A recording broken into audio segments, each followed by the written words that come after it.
Hello and welcome back to my channel. I'm Dr. Gunjan Vishwakarma, your tarot card reader, spiritual healer and motivational speaker. और आपकी समस्याओं के समाधान tarot cards के द्वारा करने की कोशिश करती हूँ। मेरी पुरानी रीडिंग्स को ज़रूर से देखिए, मत मिस कीजिए, क्योंकि उनमें बहुत ही डीप स्पिरिचुअल इंसाइट्स हैं जो ज़िंदगी में आपको स्मूथली आगे बढ़ने में डेफिनेटली हेल्प करेंगी। अगर आप मेरे चैनल पर नए आए हैं, लव रिलेशंस या दूसरे तरह के रिलेशंस में परेशान है, तो ज़रूर से मेरे प्रीवियस वीडियोस चेक कीजिए। और अगर आपका कन्फ्यूजन फिर भी बना रहे तो एक पर्सनल रीडिंग ज़रूर लीजिए। और यस, पर्सनल रीडिंग लेने के बाद में जब मैं आपको पर्सनली कुछ कंफर्म कर देती हूँ, क्योंकि टैरो कार्ड रीडिंग्स में आप जनरल रीडिंग्स के भरोसे जितना ज़्यादा रहेंगे रिलेशनशिप में उतना ज़्यादा कंफ्यूज होंगे। डोंट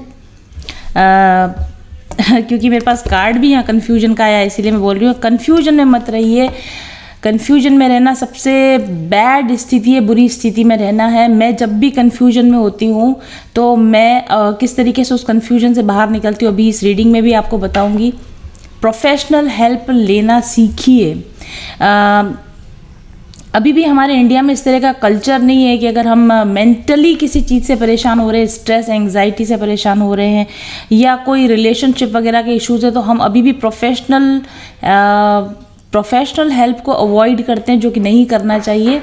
अगर आपको ऐसा लगता है कि कोई ऐसी समस्या है जो आप अपने लेवल पर सॉल्व नहीं कर पा रहे हैं, तो उसके लिए आप प्रोफेशनल हेल्प लेना शुरू कीजिए। ओके, आप मेरे से गाइडेंस ले सकते हैं। हमारे साथ थेरेपिस्ट की पूरी टीम है। आप हम सभी थेरेपिस्ट से कंसल्ट कर सकते हैं, सलाह ले सकते हैं, सेशंस ले सकते हैं और अपने बेटर फ्यूचर की ओर आप आसानी से आगे बढ़ सकते हैं। आज का मेरा ट्विटर से क्वेश्चन था, what is the urgent message for my viewers. जो भी लोग मेरे को सब्सक्राइब करे हुए हैं उन लोगों को क्या ऐसा कुछ ज़रूरी है जो सुनने की ज़रूरत है। और जो कार्ड मेरे पास में आया है वो है Heron card, 2 of feathers card. ठीक है, आप देख रहे हो यहाँ पर एक बगुला बना हुआ है। 2 ऑफ फेदर्स में इस कार्ड की डिटेल यहाँ पे भी लगा दूंगी ताकि आप अच्छे से देख सकें। और 2 ऑफ कार्ड्स का जो क्लासिकल टैरो में जो डिपिक्शन होता है, एक लेडी होती है जिसकी आंखों पे पट्टी बंधी हुई होती है और 2 स्वॉर्ड्स उसके हाथ में होती हैं, वो वाला कार्ड भी मैं लगा दूंगी ताकि आप कंपैरिजन कर सकें, क्योंकि ये 1 कार्ड रीडिंग है और हम एक ही कार्ड से जानने की कोशिश करेंगे कि क्या है ये मैसेज आपके लिए। देखिए, टैरो एक बहुत ही गहरी डीप विद्या है। जो लोग टैरो कार्ड्स को थोड़ा बहुत भी जानते हैं रीडिंग्स के थ्रू या जो सीख चुके हैं, आपको एक कार्ड के कुछ 2, 4, 5, 10, 15, 20, 25 मतलब भले ही पता होंगे, लेकिन टैरो कार्ड्स इतने ज़्यादा डीप हैं कि हर एक सिचुएशन में और हर एक समय पर हर एक व्यक्ति के साथ बातचीत करते समय, हर एक रीडिंग में, चाहे वो जनरल रीडिंग हो या पर्सनल रीडिंग हो, बहुत अलग और डीप मीनिंग्स इनके होते हैं। डिपेंड करता है कि आप किस रीडर के साथ में बातचीत करें या उस रीडर की अपनी स्पिरिचुअल या फिर टैरो में उसकी कितनी समझ है, उस पर डिपेंड करता है कि वो रीडिंग में क्या निकल कर आएगा। टैरो कार्ड्स बहुत ही डायरेक्ट तरीके से आपको आपकी समस्या की तरफ ध्यान आकर्षित करते हैं, बशर्ते जो रीड करने वाला पर्सन है वो उस टैरो कार्ड को आपके लिए ठीक से पढ़ पाए। ठीक है, तो आप ये नहीं सोचे कि एक कार्ड रीडिंग में इतना सब कुछ कैसे निकल के आ रहा है, एक कार्ड रीडिंग से इतना मैसेज कैसे मिल रहा है। इस टैरो विद्या जो है अपार संभावनाएं लिए हुए ये विद्या है। और अगर एक रीडर को रीडिंग करना आता है तो एक ही कार्ड से आपके संपूर्ण भूत, भविष्य और वर्तमान की सारी स्थितियां, प्रॉब्लम्स, उनके कारण और उनके सॉल्यूशन सब बता सकता है। जो लोग ऑलरेडी मेरी 1 कार्ड रीडिंग देखते हैं, पसंद करते हैं, उनको ये एक और अच्छी रीडिंग इस बार आज जानने को मिलेगी। और जो पहली बार आए हैं या नए हैं, आप देखिए कि एक कार्ड से कैसे टैरो आपको फुली गाइड कर सकता है, बशर्ते कि रीडर उसके लिए अच्छा होना चाहिए। बिल्कुल, फॉर श्योर। मैं ऐसा इसलिए कह रही हूँ, मैं अपनी तारीफ़ नहीं कर रही हूँ, बट पिछले 4 साल 5 साल हो गए मुझे टैरो करते हुए, और मैं जैसे जैसे इस विद्या में डीप उतरती जा रही हूँ, मैं समझ रही हूँ कि ये विद्या कितनी डीप है और हमारी अपनी नॉलेज कितनी सुपरफिशियल होती है। So what is the message for my viewers. इस कार्ड के अंदर मैं जो देख पा रही हूँ ना, आपकी सिचुएशन कुछ लोगों के लिए ये इनकी प्रेजेंट सिचुएशन होगी, कुछ के लिए ये रीसेंट पास्ट हो सकता है, कुछ के लिए फार पास्ट भी हो सकता है। बट मैं जो इसमें खास एक विशेषता देख पा रही हूँ वो ये है कि जो भी लोग इसको वॉच कर रहे हैं वो अपनी लाइफ में किसी तरह के बहुत ही बुरे अनुभव से ऑलरेडी गुजर चुके हैं या अभी गुजर रहे हैं, इसकी संभावना कम है, वो ऑलरेडी गुजर चुके हैं। और वो जो इंसिडेंट आपके साथ हुआ था वो एक ट्रॉमा इंसिडेंट था, ठीक है। आपके साथ कुछ ट्रॉमेटिक घटना घटी थी, कोई चीज़ जिसने आपको बुरी तरीके से प्रभावित किया, स्पिरिचुअली, मेंटली, इमोशनली आपको बुरी तरीके से प्रभावित किया। वो कोई रिलेशन भी हो सकता है या फिर वो मैरिज में कोई प्रॉब्लम होगी या आपके करियर में या परिवार में किसी तरह की समस्या जिसने आपको बहुत डीपली ट्रॉमेटाइज्ड किया, ठीक है। और ट्रॉमेटाइज करने के बाद में देखिए, और ये एक ट्रॉमा बॉन्ड भी हो सकता है, ये किसी व्यक्ति के साथ आपका ट्रॉमा बॉन्ड भी हो सकता है, आपके पेरेंट्स के साथ में या आपके स्पाउस के साथ में या आपके लव रिलेशन में, ये आपका ट्रॉमा बॉन्ड भी हो सकता है।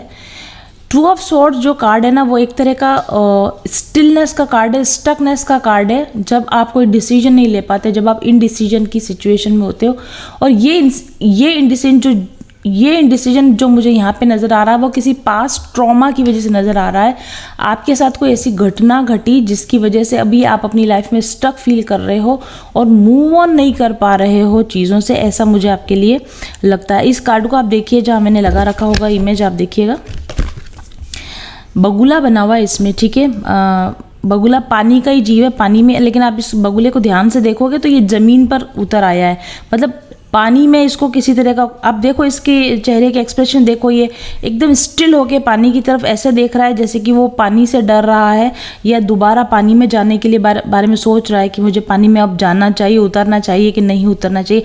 ऐसा लग रहा है कि जैसे इसने कोई बहुत बड़ा कोई स्नेक देख लिया हो पानी में, या कोई क्रोकोडाइल देख लिया हो पानी में, या कोई बहुत भयानक चीज़ इसने पानी में देख ली हो, और अब ये पानी में जाने से, वापस पानी में उतरने से डर रहा है या कंटेम्पलेट कर रहा है कि अब मुझे इस पानी में वापस जाना भी चाहिए या नहीं जाना चाहिए।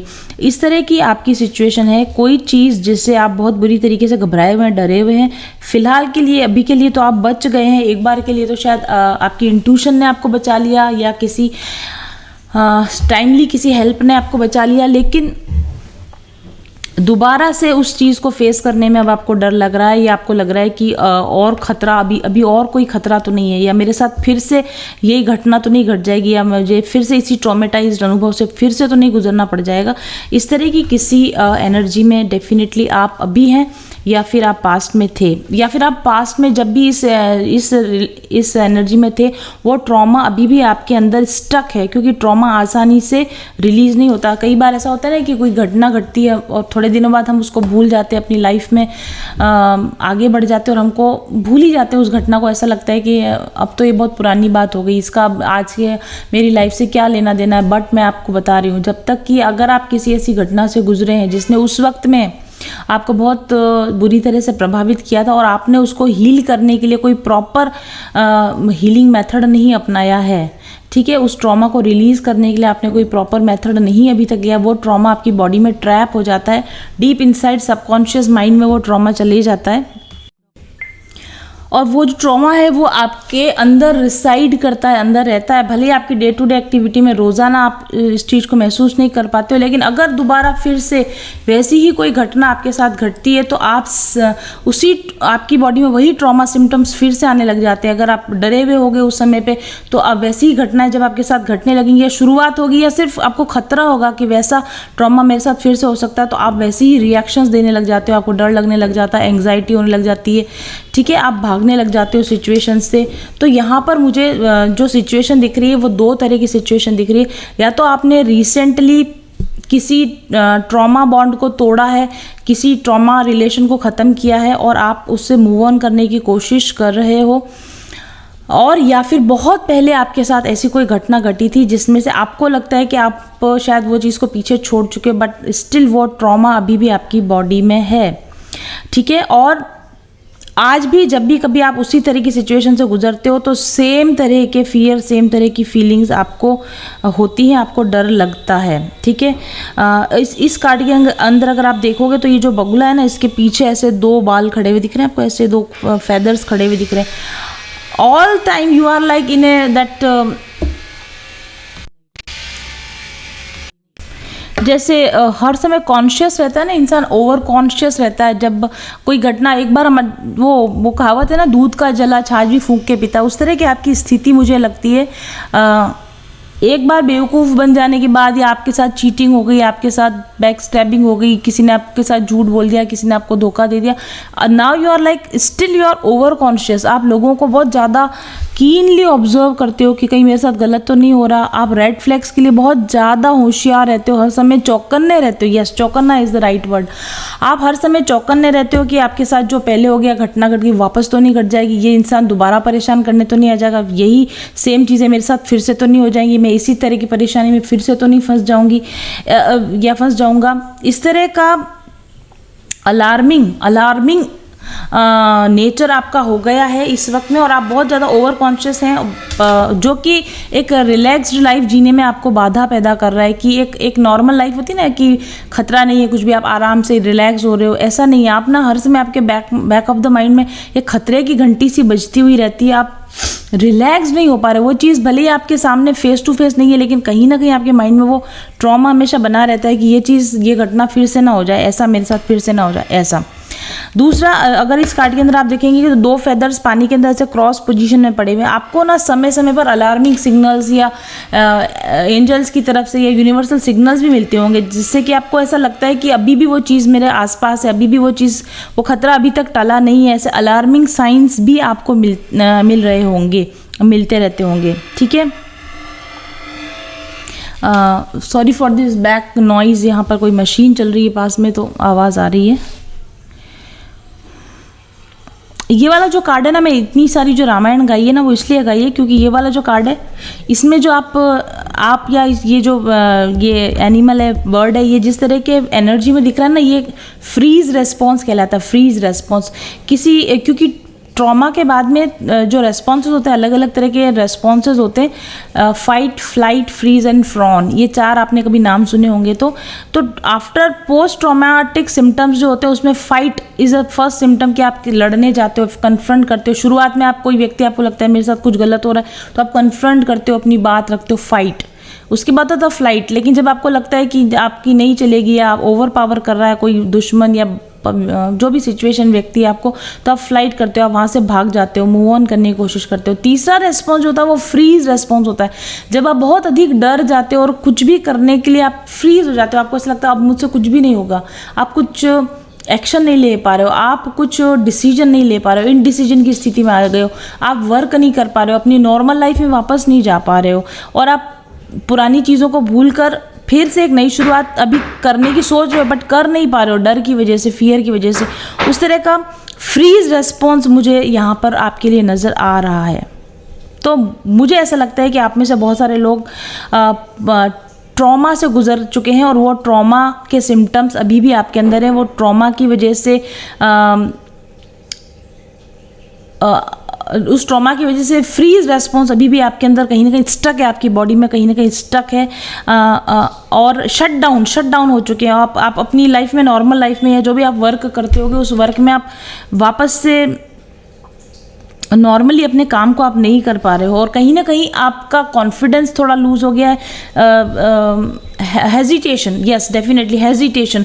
जो काम आप ऑलरेडी पहले बड़े कॉन्फिडेंस के साथ करते थे, या अपनी सर्विस पे जा रहे, लोगों से मिल रहे, सोशलाइज हो रहे हैं, उन चीज़ों में आपको कहीं ना कहीं हेजिटेशन हो गया। अब लोगों से मिलने में, ओपन होने में, बात करने में आपको हेजिटेशन हो रहा है, और मे बी इसका असर आपकी डे टू डे एक्टिविटी पे पड़ रहा होगा। आप चाह के भी काम नहीं कर पा रहे हो, जितना उठ के आप पहले अपना डेली रूटीन का वर्क करते होगे, आप नहीं कर पा रहे होगे। बैड ड्रीम्स, क्योंकि जो ट्रॉमा होता है वो ड्रीम्स में, बहुत सारे लोग मेरे जो पर्सनल क्लाइंट्स हैं ना, वो मुझे कभी कभी मैसेज करते हैं, हमको ये सपना आया, वो सपना आया। मैं एक का सपना एक्सप्लेन नहीं कर पाती, मना कर देती हूँ मैं, बट मोस्टली जो आपको अजीब से सपने आते हैं, डरावने सपने आते हैं, वो आपके ट्रॉमा रिस्पॉन्स का नतीजा होता है। पुराना जो ट्रॉमा होता है वो बैड ड्रीम्स की फॉर्म में, नेगेटिव नेगेटिव स्लीप या स्लीप डिसऑर्डर्स की फॉर्म में वो आपके सामने आता है। आपको रात को अचानक नींद खुल जाती है, देर तक नींद नहीं आती है, या सोते हो तो डरावने सपने आते हैं, नींद में आप डर जाते हो। ये भी ट्रॉमा सिम्टम्स का नतीजा हो सकता है, जो मुझे लगता है इसे जिस तरह का बगुले के फेस पे एकदम डरावना सा, एकदम फियरफुल फेस इसका हमको यहाँ पे नज़र आ रहा है। पोस्ट ट्रॉमा के साथ एक सिम्टम और भी जुड़ा है, विवेक की कमी। डिसीजन लेने में प्रॉब्लम होने लग जाती है, ऐसा लगता है कहीं मैं गलत तो नहीं कर रहा हूँ, या मैं सही है, क्या चीज़ सही है क्या चीज़ गलत है, अगर मैं गलत सोच रहा हूँ या वो गलत है या वो गलत है, कौन सही बोल रहा है कौन गलत बोल रहा है, क्या सही है क्या गलत है, ये कन्फ्यूजन क्रिएट हो जाता है इस तरह के एक्सपीरियंसेस में। तो अब विवेक की कमी, डिसीजन लेने की कमी से आप इस समय में जूझ रहे हो। और यस, ये जो है ना, जैसे आप ऐसा सॉरी बहुत ज़्यादा टाइम वेस्ट कर देते हो, एक ही जगह पे बैठे हैं तो बैठे ही बैठे हैं, वीडियोस देखे जा रहे हैं तो देखे ही जा रहे हैं, टैरो रीडिंग्स देखे जा रहे हैं देखे ही जा रहे हैं, सो रहे हैं तो सोते ही जा रहे हैं।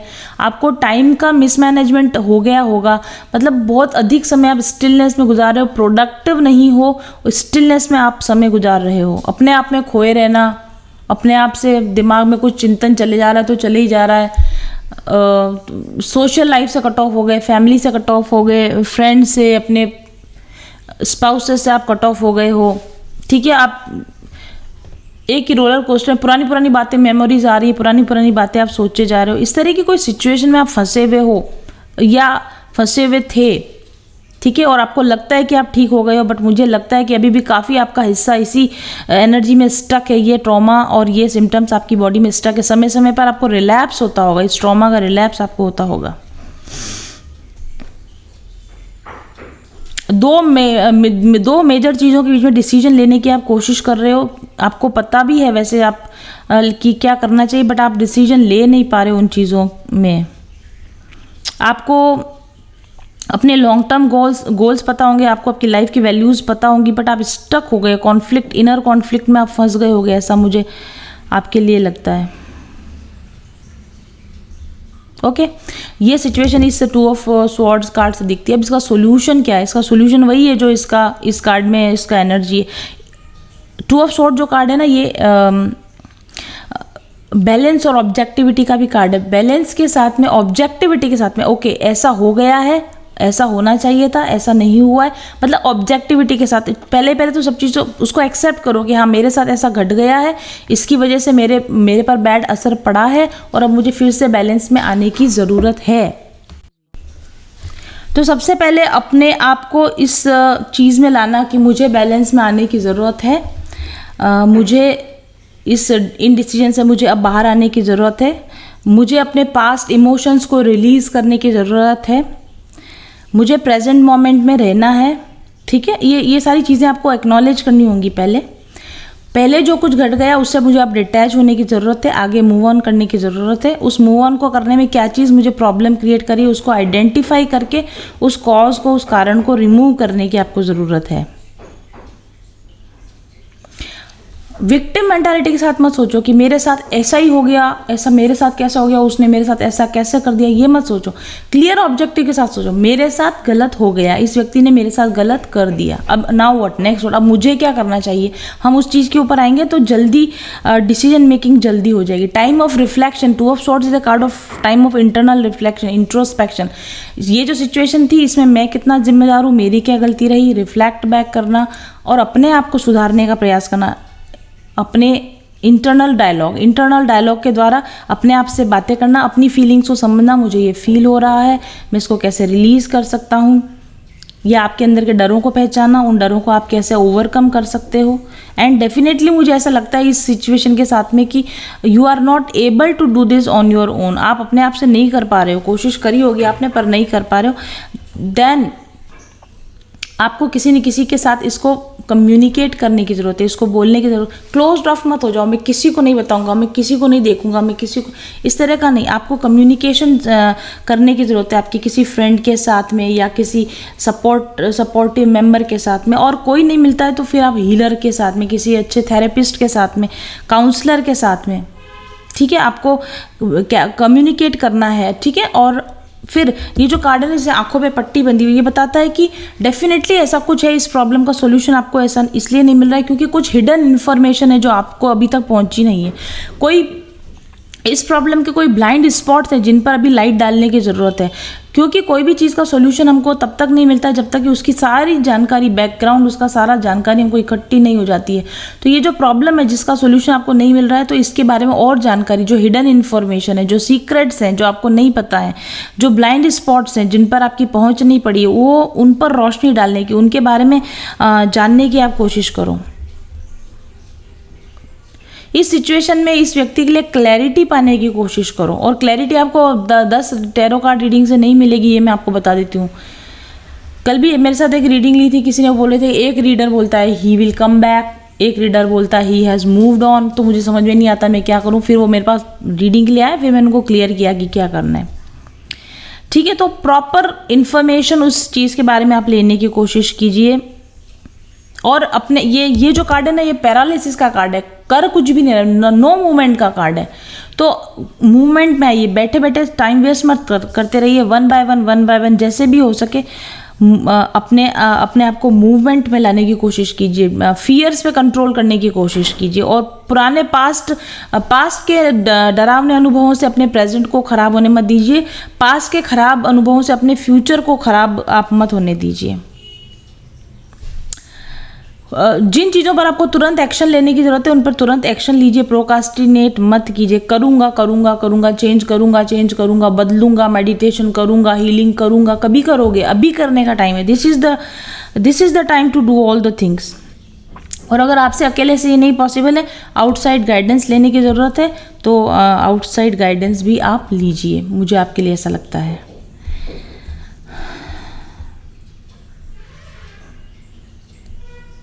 टू ऑफ सॉर्ड्स जो कार्ड है ना, वो इस चीज़ का भी कार्ड है कि आप अंदर ही अंदर से डिप्रेशन में हो, डिसप्लीज्ड हो, आप अपनी लाइफ की सिचुएशन से डिसप्लीज्ड हो, आप ना खुश हो, आप चिंता ज़्यादा कर रहे हो, लेकिन उस चिंता को हटाने के लिए जो एक्शन लेने की जरूरत है वो एक्शन आप नहीं ले रहे हो। और इस डर में कि कहीं आपसे फिर से गलती ना हो जाए, आप कोई एक्शन ही लेने से डर रहे हो, डिसीजन ही लेने से डर रहे हो, तो वो चीज़ें आपको थोड़ा सा इस पर कंट्रोल करने की ज़रूरत है।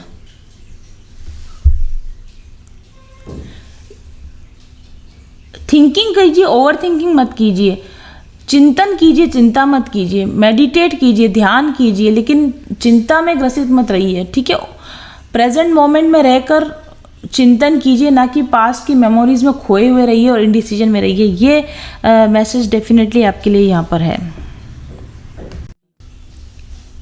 बहुत सारे लोगों के लिए आप ना पुरानी यादों को भूलने की कोशिश कर रहे हो, पर वो पुरानी यादें आपको कहीं ना कहीं बार बार बहुत परेशान कर रही हैं।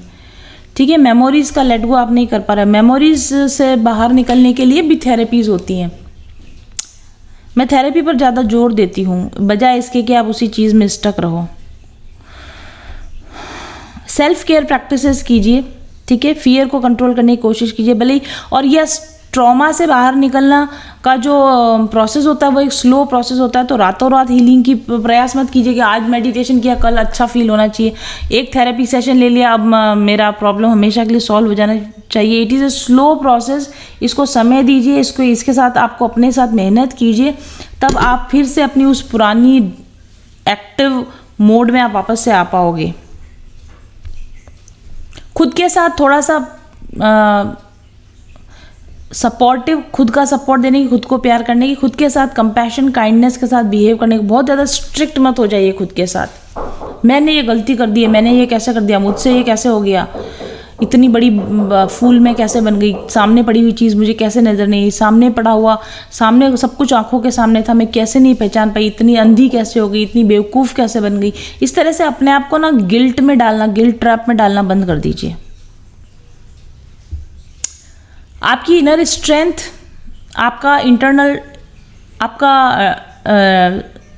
डिटर्मिनेशन आपको इस सिचुएशन से बाहर ला सकता है। One by one, step by step बिल्कुल एक्शन लेने की कोशिश की। बिल्कुल स्टडी स्टैंड रहने की जगह थोड़ा थोड़ा मूवमेंट शुरू कीजिए, वन बाय वन, थोड़ा थोड़ा ही सही, एक बार में थोड़ा ही सही। इस ट्रॉमा से अपने आप को बाहर लाने के लिए एक्टिव प्रयास करने की कोशिश कीजिए। ऐसा आपके लिए गाइडेंस है आज की रीडिंग में। Thank you very much for watching. सही सकारात्मक ऊर्जा आपको खुशियां, सौभाग्य, धन दौलत, समृद्धि, सफलता, प्यार सब कुछ दिला सकती है। ऊर्जा के सकारात्मक उपयोग से यानी हाई पॉजिटिव वाइब्रेशन से आप पा सकते हैं अपनी मनचाही जिंदगी। इन करिश्माई रंग बिरंगे पत्थरों और इन खुशबूदार तेलों को कम मत समझिए। अगर आपने अभी तक इनका उपयोग नहीं किया है तो निश्चित तौर पर आप नुकसान में हैं। क्रिस्टल और एसेंशियल ऑयल्स की जटिल ज्यामितीय, रासायनिक संरचना और विशिष्ट अणु संगठन इनको इतना शक्तिशाली बना देता है कि अपने धारण करने वाले पर निश्चित तौर पर ये सकारात्मक प्रभाव डालते हैं। इनसे निकलने वाली सकारात्मक ऊर्जा तरंगें आपकी शारीरिक और मानसिक तंत्र को संतुलित करती हैं, आपके ऊर्जा चक्रों के ब्लॉकेजेस को खोलती हैं और आपके ऊर्जा चक्रों को सक्रिय करती हैं। ये एनर्जी वेव्स आपके स्नायु, आपके तंत्रिका तंत्र, ओवरऑल आपके पूरे शरीर पर एक सकारात्मक प्रभाव डालती है, आपके शरीर में रासायनिक संतुलन लाती है और जिसके प्रभाव से आपके जीवन में बेहतरीन परिवर्तन होते हैं जिन्हें आप खुद महसूस कर सकते हैं। आपकी आंतरिक ऊर्जा को सकारात्मक रूप से बदलकर ये आपके जीवन के बाहरी अनुभवों को भी पॉजिटिवली इफेक्ट करने लगते हैं। आप ज्यादा शांत और खुशनुमा अनुभव करते हैं और इसका सीधा संबंध आपके संबंधों पर पड़ता है और आपके जीवन के अन्य पहलुओं पर भी इसका इफेक्ट साफ तौर पर देखा जा सकता है। अगर आप क्रिस्टल और अरोमा ऑयल्स को उनके प्राकृतिक रूप में उपयोग करें तो भी वे बहुत प्रभावकारी होते हैं, लेकिन अगर उनकी सही प्रोग्रामिंग की जाए, अगर उनका एक्टिवेशन कर दिया जाए तो उनकी शक्ति कई गुना बढ़ जाती है क्योंकि उनमें प्रोग्रामिंग की पावर होती है। क्रिस्टल और अरोमा ऑयल्स का सीधा प्रभाव अगर वो प्रोग्राम्ड है तो आपके शरीर, मन और चेतना पर उसी प्रकार से पड़ता है जिस प्रकार से आप होना चाहते हैं, करना चाहते हैं। प्रोग्राम और एक्टिवेटेड क्रिस्टल्स की गुणवत्ता कई गुना बढ़ जाती है और इससे आपके उपयोग करने पर आपकी चेतना का स्तर बढ़ता है और आपके जीवन का समग्र विकास होने लगता है। तो आइए जानते हैं कि मेरे पास आपके लिए कौन कौन से प्रोग्राम्ड और एक्टिवेटेड क्रिस्टल्स और अरोमा प्रोडक्ट्स अवेलेबल हैं और चुनिए आप अपने लिए सही प्रोडक्ट। ऑर्डर करने के लिए और ज़्यादा जानकारी पाने के लिए व्हाट्सएप कीजिए मेरे ऑफिस नंबर 7424830300 पर आज ही। कुदरत ने तो अपना जादू भर ही दिया है इन रंग बिरंगे क्रिस्टल्स में और इन खुशबूदार एसेंशियल ऑयल्स में, लेकिन हमने इन्हें प्रोग्राम और एक्टिवेट किया है ताकि ये ज़्यादा प्रभावी हो सकें आपके लिए। तो चुनिए अपने लिए सही प्रोडक्ट्स आज ही।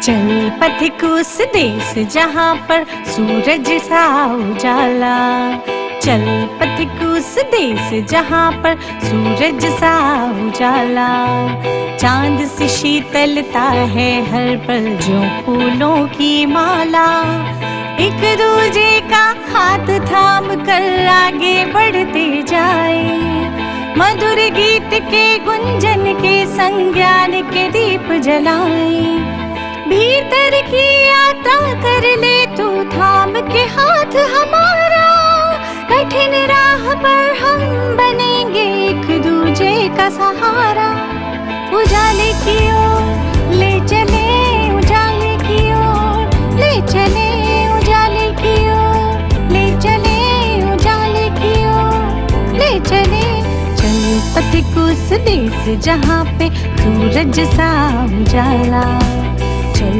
पथिक उस देश जहाँ पे सूरज सा उजाला, मिट जाता है सबके जीवन का अंधेरा काला, सतरंगी सपने हैं जो आँखों में सच हो जाए, हम सब आगे बढ़ते जाए कभी नहीं घबराए।